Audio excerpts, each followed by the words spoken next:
বহু রকমের সমস্যায় আমরা ভুগি। আয়ু কম, সময় কম, ধৈর্য কম, গুরুভক্তি কম, ঈশ্বর ভক্তি কম।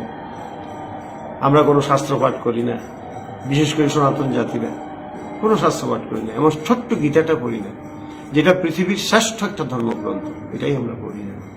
আমরা দেখি কি শতকরা 1 জন পাওয়া দুষ্কর হয়, 2 জন পাওয়া দুষ্কর হয় 100 জনের মধ্যে।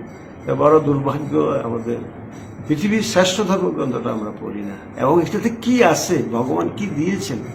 আর তার সাথে আমরা আমার গুরুদেবের যে বাণী যেখানে রয়েছে, বেদবাণী এবং ভগবদ্গীতা। ভগবদ্গীতা হলো ঈশ্বরের বাণী, আর বেদবাণী হচ্ছে ঠাকুরের বাণী। কিন্তু ঠাকুরের বাণীটা বেদ, উপনিষদ, গীতার আলোকে।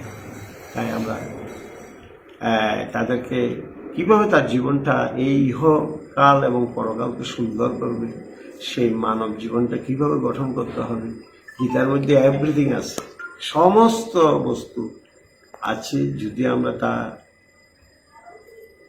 স্বাদ গ্রহণ না করি, তাহলে আমরা মানুষ হিসেবে দুর্ভাগা বলতে হয়।